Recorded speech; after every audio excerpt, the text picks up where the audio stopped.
Morning, everybody. Morning. We made it through the first 2 weeks of school. We're over that initial hump.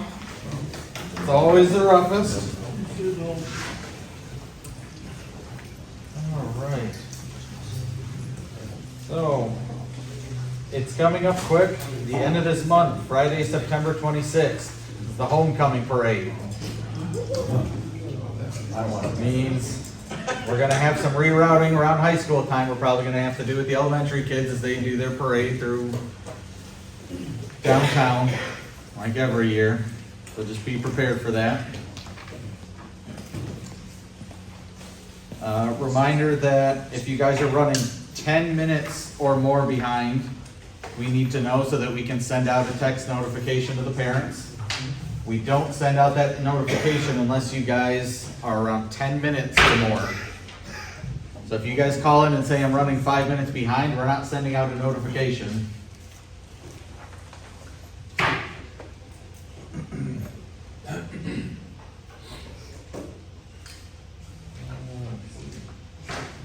Make sure if you got an elementary route that you're following your seating chart, and if you make any changes to it, to let Kelly know so she can update it and update the school.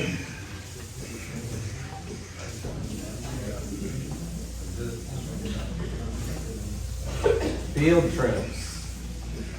There are more kids at the high school doing athletic field trips this year than any previous year. This came straight from the principal at the high school.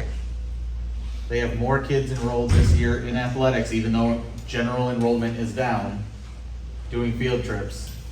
If you notice, there's been a lot more field trips on the board already, and we're not even into fall. So please help out with field trips. Radio checks. I'm sure most of you know, but just a reminder for those that were at the middle school and are here now, when you are leaving here or checking in, you check in face to face with Kelly. When you do a radio check, she's not going to respond. She will mark it down that you did your radio check. If she didn't hear you, she will track you down.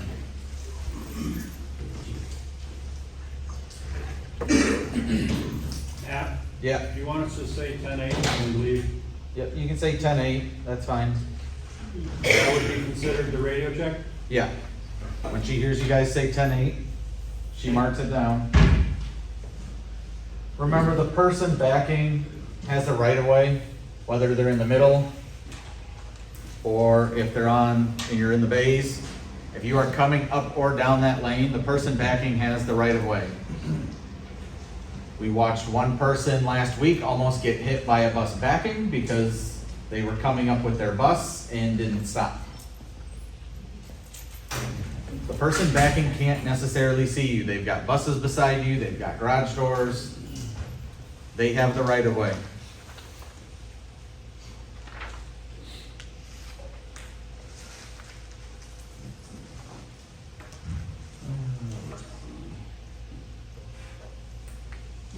If you need to call in, like you're calling off for your route, please make sure you're calling the main line.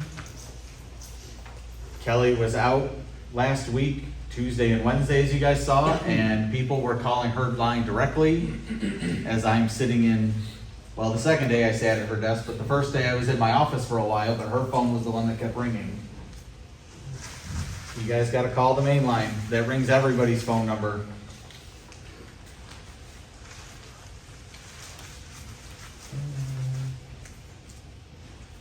Reminder at the middle school, if you guys are getting there 8:25 or later, we drop at both schools.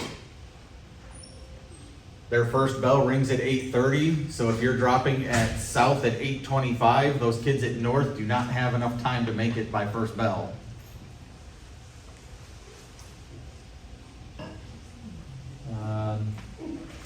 Directions on your route sheets. We've had a couple of people ask, so the directions to your first pickup and from your last pickup to the school are generated by the computer. We did not map those directions out. You can go whatever way you feel to the first stop and from the last stop to the school, or last stop back to here.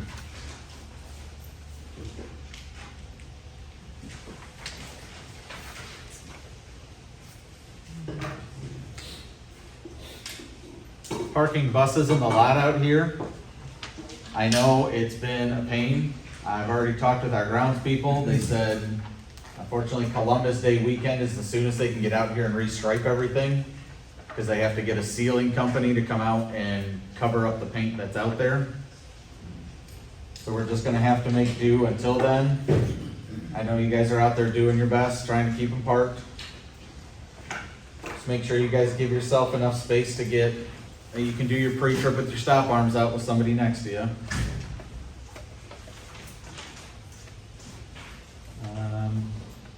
I know there's we know there's an issue with submitting timesheets. If you guys weren't able to submit them last week, Kendall had to do them for you.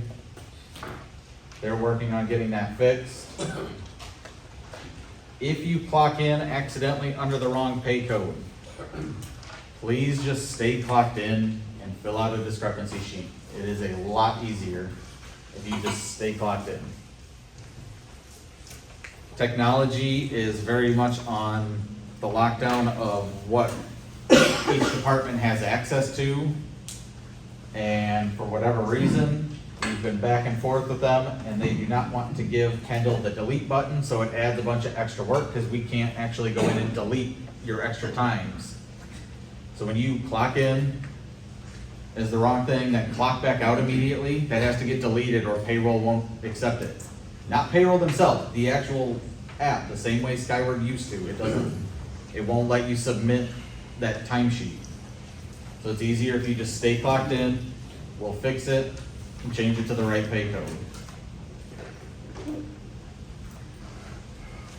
Remember, you guys have a grace period for clocking out, 2 minutes for regular ed, and 5-minute grace period for sped routes. Or if you're coming back late, then you need to fill out a discrepancy if it's after that.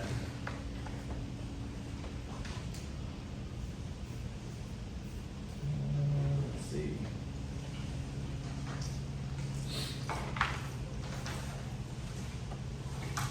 Bus cameras. We had, obviously with the new buses, several cameras swapped over to different buses. Please make sure you guys are checking the lights to make sure that they're working. We had one that hasn't been working since the first day of school and just found out in the middle of last week. We were driving for almost 2 weeks with no camera, but nobody knew it until the school requested the video and we had no video. Is that the three light, the three light? That's the lights on there, so you should have, All three. yep. The blue one is for GPS, so if the blue one is going out, just let us know, but that's not what is determining whether you're recording or not. It's the orange and the green lights that determine if you're recording. Together. Yeah. Correct, they have to be on together.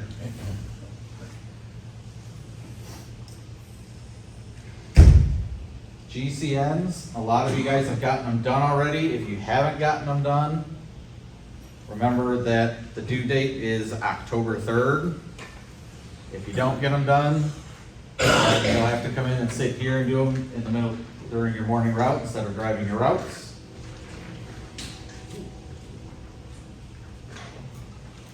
Any questions on anything? Steve? Something's on my mind off topic here about the shooting up in Assumption Church in Minnesota. I know we talked about a few years ago, there's a word. Isn't there a word that we're supposed to know or use in case something goes wrong on the bus? And if it was, I forget what it is. There was. It was a number, it was a code. Yeah. Oh, Yeah, I think. Like 10, 13 or I thought it was something. 10-1000. Yeah, I was thinking it was 10-1000. Okay. Okay, maybe we could So- email that to everybody. Yep. Yeah, that's a good idea. That's all I got. That way, those of you that don't know. But even then, we haven't had to use it yet, so some people may have forgotten it. It happens. Any other questions on anything? I don't have a whole lot of updates. We don't have a parking lot we're waiting on other than getting this one restriped. And the new striping will be numbered, so you guys will have slot numbers out there, so it'll make it easier for everybody with parking. No? Alright. Turn it over to Brandy then.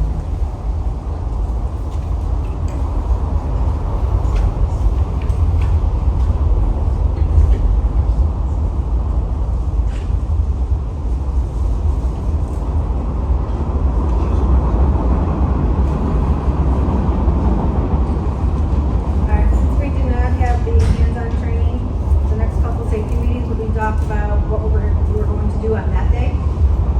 So I have all the SPED equipment that is up here right now, that we use for any of our students. I know some of our drivers, and monitors went through CPI training, and some people are asking why they are not. Currently, right now, we only have one student in the district who requires CPI training. So with that one student, that driver and monitor must be CPI trained, because they're along with him every day. Our sub monitors and our sub drivers also, in case they have to drive that route, okay? So not everybody is going to be CPI trained, again, because it's just one student out of the entire district. With that being said though, I need to do CPI training with you guys every safety meeting for at least 10-15 minutes. I know during the back to school meeting, the student services social worker helped us out and did an hour. So she did a good portion of it that I won't have to do throughout the year. But little things I will just point out, just so that we are working on it. CPI is crisis prevention, intervention. It's the least restrictive, least physical way that you can intervene with your students, okay? So that's you being proactive, you seeing a behavior before it happens, okay? With us doing SPED equipment, I thought it'd be, start with our routes, our notes. If you've got a printed out route with each child's name, so every SPED route will have this. I know some of you have kindergartners or elementary school routes. Kelly gives you guys a printout, and there may be notes on here also. But the SPED one specifically, if you guys are doing a job shuttle, they're gonna have notes on here, okay? It's gonna tell you what equipment they're supposed to be using. It's gonna tell you any special notes, medical data, any special notes like if a student,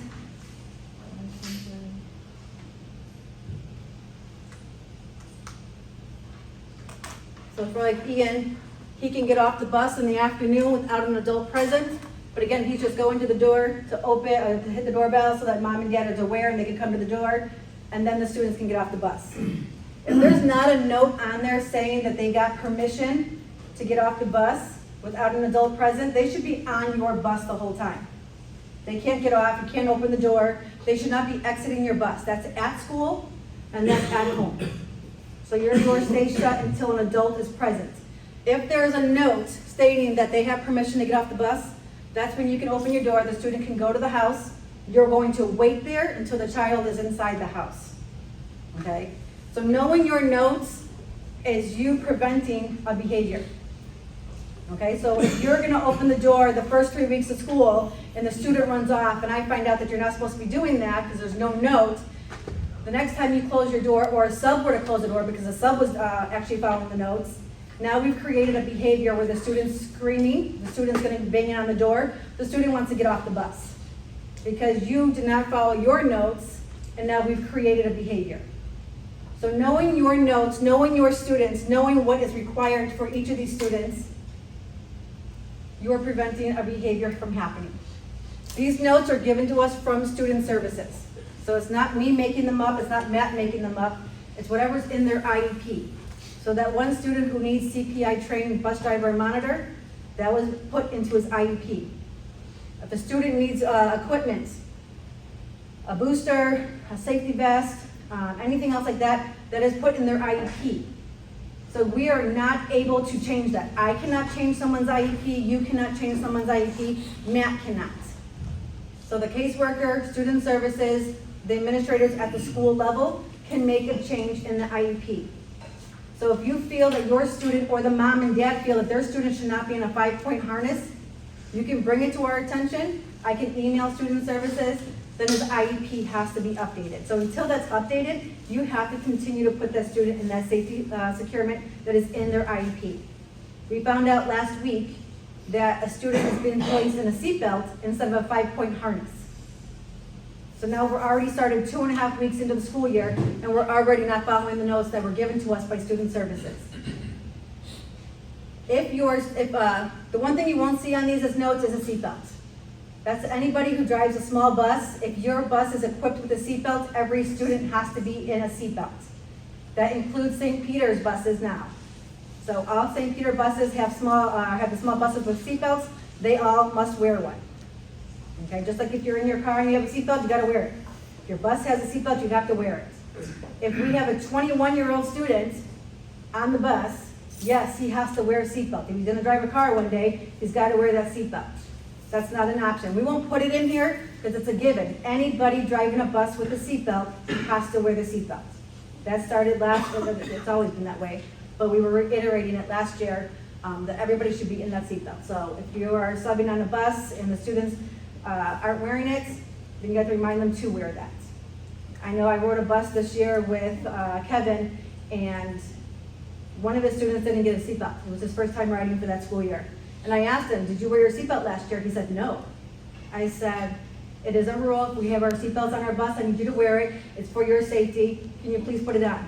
I said it very nicely, very kindly. He did it. He put his belt on. Okay? So they do know the rules. You have to wear a seatbelt. You just got to make sure we're following them, okay? We don't want to end up having a behavior on the bus where we have to kind of backpedal and try to correct things if we were correctly doing this from the beginning, okay?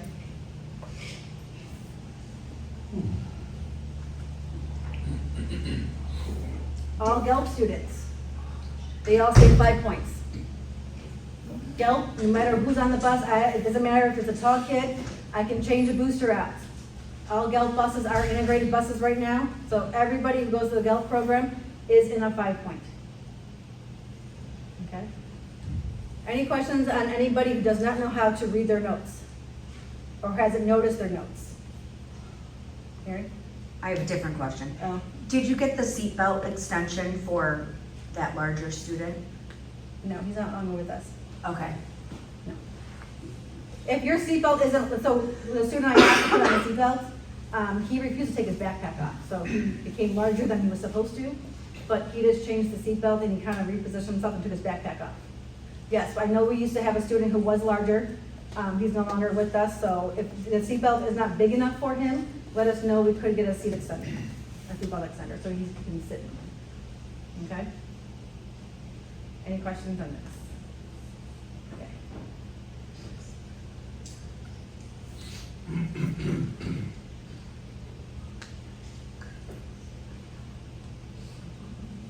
I'm just going to go through the different types of equipment that we have.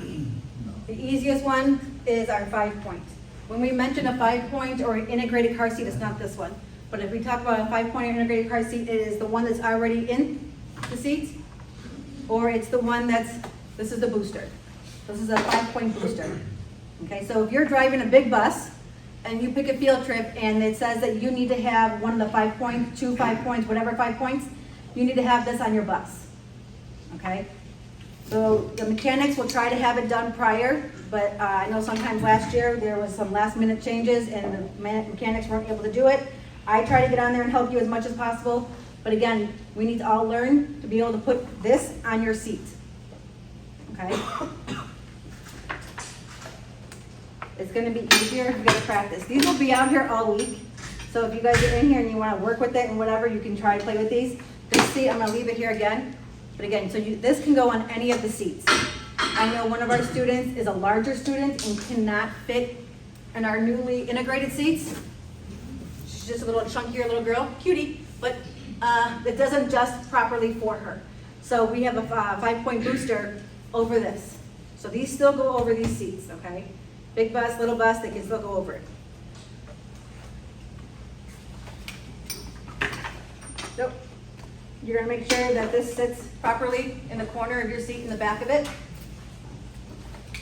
This is gonna come around, and there's gonna be a strap underneath that's in the front.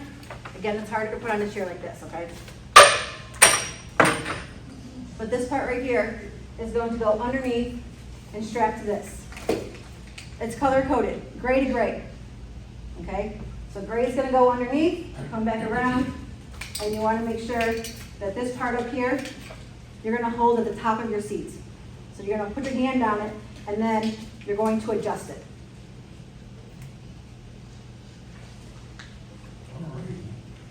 You're stronger than I am, but also, they're adjusting, I'm sorry. But you could adjust it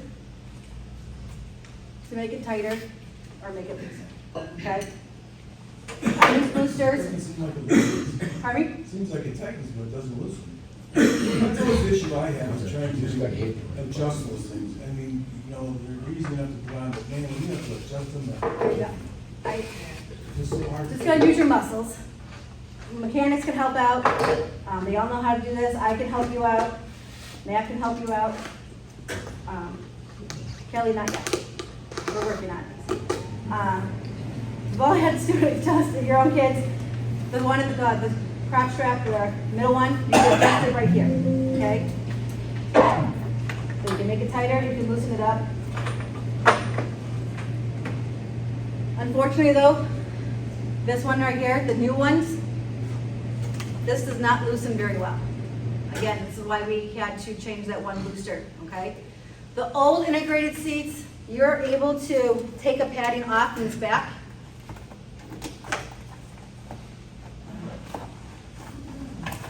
And you can change the level of the top ones, the top straps. And the new ones, you can't. You just have you have these yellow straps that go up and down. But back here, you can't. The old ones, you have different levels. You can change the shoulder straps, okay?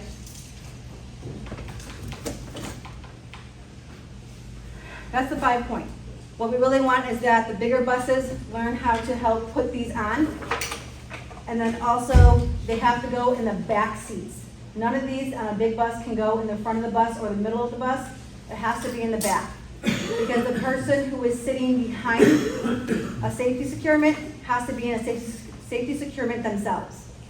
So you want to have this in the back. The reason why is if a person is sitting behind the student who's in this and they don't have a safety securement, if you were in an accident, nothing's holding that student back from hitting this student.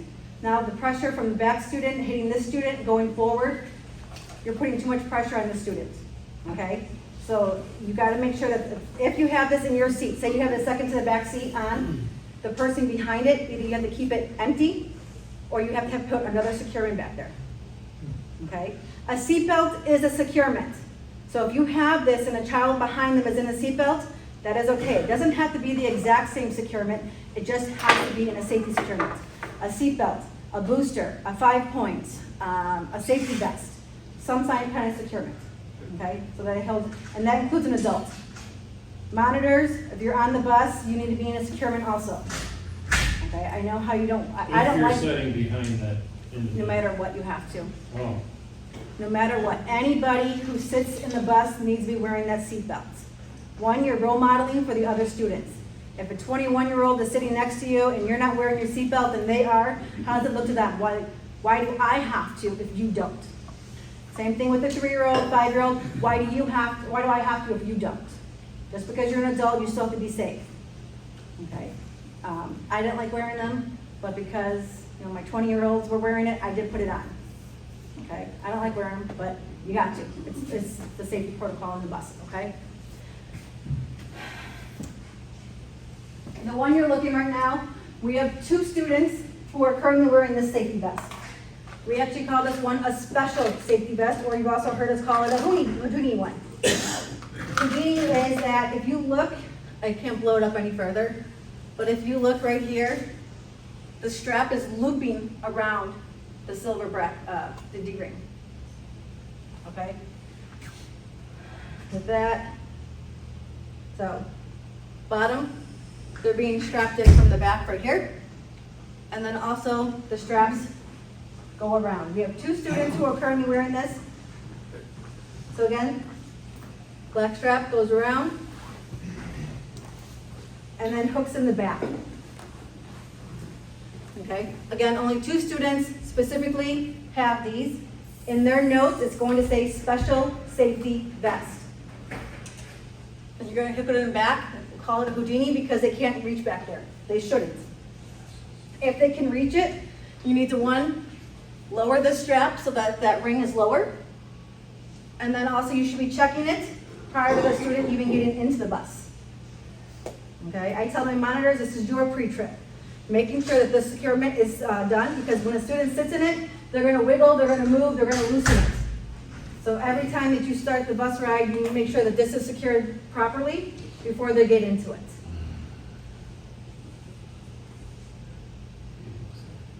This is called a safety vest. The difference between this one and the other one, this one, they don't have the rings, the D-rings in the front.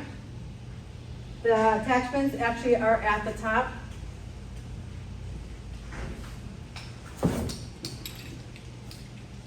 So, it zippers in back. The student steps into it, and then you clip to the top. Okay, so there's no rings, D-rings. You're just clipping them straight to the top right here, and it hooks right here. So our older students, they can get themselves out. That's why they switched to the Houdini.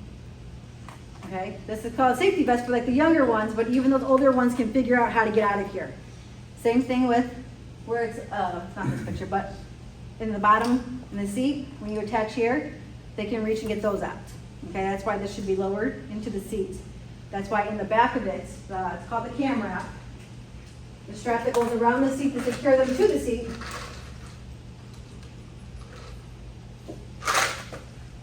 You should be able to tighten these two so that the D-rings lower to where they can't reach those. Okay? Anybody who wears a safety vest or a special safety vest has to have, we call these crotch straps. Okay, if they don't have a crotch strap on, then they should not be loading your bus. They should not be entering your bus. You never put this on a student. Parents do and staff members do. So if a student comes to your bus and something's missing from their equipment, they need to go back in their house or their school and they need to get readjusted, but it's not your responsibility. Your responsibility is to make sure that you secure the students to your bus, but not to put this on your students. If you notice that the safety vest is frayed, damaged in any way, either the clips, crotch strap, whatever, you need to let us know as soon as possible so that we can get a replacement. But you cannot decide, hey, this isn't working, this is broken, I'm gonna use a 5-point instead. Or I'm just gonna use a seatbelt instead. The IEP states a safety vest. So therefore, this is the only thing that student can ride or wear. So if any of this is broken, the student can't ride that day, mom and dad have to drive them or pick them up from the school. Okay? If they forget it, say mom drops them off and they forget, and mom and dad are going back to pick them up. You cannot transport unless all proper equipment in their IEP is there for them. Reason for the crotch straps, if they're sitting in their seat and say they start wiggling, they can slide right on out. And last year we had this. Crotch straps weren't on. Monitor and driver allowed the student to get on the bus. He ended up slipping right out. He got out, got to the front of the bus, he's kicking the door, touching all the panels and everything, hitting the monitor and driver. All of this secures the students. So if we're missing any of this and we're allowing this to happen, we're not being preventative. We're just letting the student come on and have this behavior done. It's not always gonna happen, but if we would have had all of this here, he wouldn't have gotten out, he wouldn't have been kicking anybody, he would have been safely secured until his parents got there. Yes? Can you show how the cross straps fit again? You want me to show you? How this fits? The general idea. All right, so you open this up here. They can be lengthened right here. Again, the student's gonna do this, okay? Yeah, we don't put it on them. Scott, for. You think it'll fit? Try. So, There you go. they're gonna Okay, step that was- inside this, okay? So it's a leg strap. The leg strap, correct. So they're gonna hold this all the way up, put their arms up in here. God, I'm in the video too. All right, anyway. This goes on the arms and then you zip her in the back, okay? You don't do it, the staff members at the school or the parents are the ones who should be doing this. Yeah, just make sure the straps are on the leg. The Correct. monitor hooks that all up to the, once the student walks in with that on. Correct. The monitor secures the child with that? Correct. Or is it not the driver? The monitor secures it, the driver checks it. The monitor will secure the student, the driver has to check it. Because ultimately, if they were in an accident or something defective was on here and the driver did not check it, the driver is still the one going to be at fault. So the driver and monitor are a team when it comes to these securements. Same thing with the seatbelt. If you have a monitor and they're all just wearing seatbelts, the driver still has to check it. Okay, I understand the routes don't allow for much time on that, I get it, but that's just making sure that your students are safe in their securements, and that if there were to be something to happen, as long as you're doing what you're supposed to do, then we have your back and we can cover everything, okay? So if you have a kid in one of those, you're gonna have a monitor? No, No. no. Nope. Just because you have a student in this does not mean you're gonna have a monitor. Okay, the only time you're gonna, I don't have it up there anymore. The only time you're gonna have a monitor is if the student services require it. It could be a medical reason, it could be those who are visually impaired and need assistance getting up and down, but again, not all visually impaired students will have a monitor. It could be a behavior. But again, I have a student who's in a Houdini, special safety vest, the Houdini one, no monitor. So just because you have this does not mean that you're gonna get a monitor. I have students who are, the whole GELP program's in 5 points. I only have one monitor out of everybody. And I have some buses that have 6, 7 students. I had one bus that had 9 students actually. So you would have to secure all your students in that bus by yourself. Okay? Any questions on this? Another safety security we have, and this is not my favorite, but it is one of them. They're called ankle bracelets. Okay? Again, this is to prevent them from harming you or themselves. The least restrictive is what we're looking for. This is not least restrictive, but it was necessary. But any student who's in a safety securement, we should always be giving them an opportunity to get out of the least restrictive way. So just because he's in this right now, if you could be writing behavior reports, positive reports saying that he's doing great, if we can get him back out of this, that's a great thing. Okay, not everybody can, but anybody who can get out of a safety securement, then that's what we're looking for. Least restrictive is what we want, but sometimes we have to keep them with this. Again, the student comes on the bus with these on, and they're not strapped together. We're not prisoners. He walks with them separate, but once he gets on, then he attaches it. Okay? And no, we're not attaching it to the floor. We don't attach it to the seat. It just keeps him from kicking you. Kicking himself. Least restrictive, okay? But right now, this is where we're at. So if you have ankle restraints, it's only one student. But this is another safety securement that we are using. It's on his IEP that he needs this. So if he gets on the bus with his safety vest, but he doesn't have these, he's not riding the bus. If these are damaged or frayed, he's not riding the bus. There are times where we've had students not ride the bus for 2 or 3 days because they don't have the proper securement. So if you let us know as soon as it happens, as soon as you know it's starting to fray or damage, then it gives me more time. But if we wait till the very last minute, the parents are stuck driving the kids to and from school. We can't transport.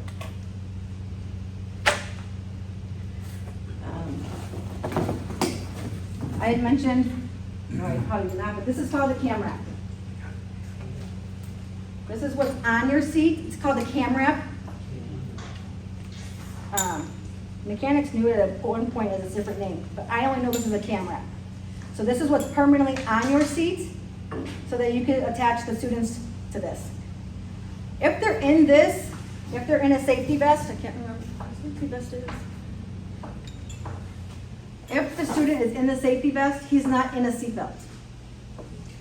If the student's in a 5-point booster or a 5-point integrated seat, he's not in the seatbelt. So they're only in the seatbelt in a seatbelt. But other attachments, they're not going to be in one. Again, it's easier if you practice this, okay? But put this on the seat. Oddly enough, when you see this, the buckle part, it actually should be on the back of the seat. So you don't want it exposed to where the student behind you can be pushing it and unbuckling it. So it should be up against the seat. And strapped in. Okay? This is for the bottom, this is for the top. I think I have it backwards, but yeah. Okay, but the buckle part goes up against the seat, it should never be exposed to the student behind them to be touching and playing with it. So it's between the kid and the seat.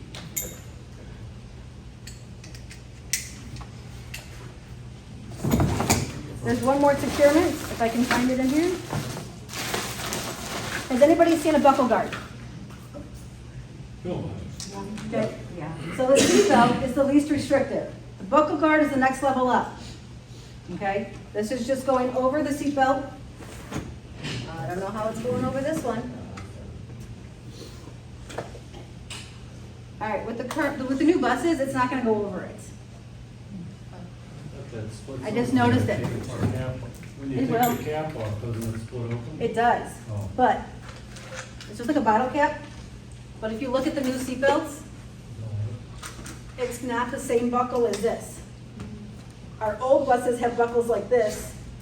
These right here, they're like it's not the same. But yes, this will open up, it splits. It's supposed to go over the buckle. Clearly, it's not going over this one, but I know it works. We only have one student in this one right here. So it goes over this buckle and closes, and then this bottle cap goes over it. The whole idea is that they can't play with this buckle here. One student in the district has that one. Least restrictive. So just because they keep unbuckling, doesn't mean that we're gonna go straight to a safety vest. We go to the next level. This is the first level. After that's the safety vest. Okay? Again, some students, depending on the bottle cap, if they can open, it's just a medicine bottle cap. Okay? Any questions on any of the equipment? It will be out here all week for you guys to practice with it. But in the safety meeting, you were supposed to each go to a station and have you practice it. I can't have you do that in the amount of time that we have. But again here, on these vests, you're gonna see that they do have a loop, but we don't wear the seatbelt because we attach them to the back and we attach them to the shoulders. So they're already attached to the seat. So we're not gonna use this one. The other one that I don't have right now, it's called an adult 5-point. What, Nancy? Yeah, go ahead, Nancy. Is there a way that you could put a listing of what buses have what, and then we look at them on our own? Oh, safety experiments? Yeah. Yeah, I can, yeah. The other one is an adult 5-point. Again, only one student has an adult 5-point, okay? Similar to the integrated seat and similar to the booster, but with an adult 5-point is the only one, besides the buckle guard, that you will wear a seatbelt with, okay? I don't have it with me right now, okay? So if you were to think of it, so a 5-point, you got the shoulders, you've got the part right here, the chest guard, or buckle, chest buckle, and then you got the crotch strap, okay? On the adult 5-point, I wish I had it, I'm so sorry. But you'll have the chest guard, the buckle, okay? Can't see, I'm sorry. But down here is gonna be open. It's gonna actually have, you know what? We really don't have any adults, though, do we? We do. We have one adult 5-point.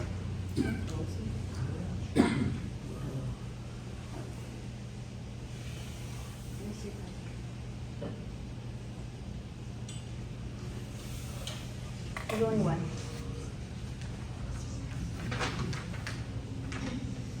We don't use all these securements.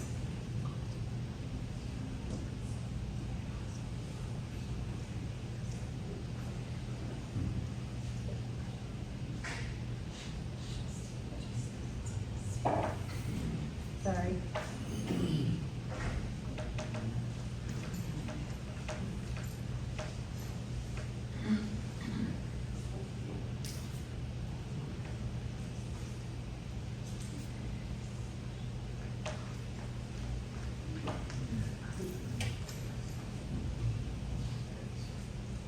right here.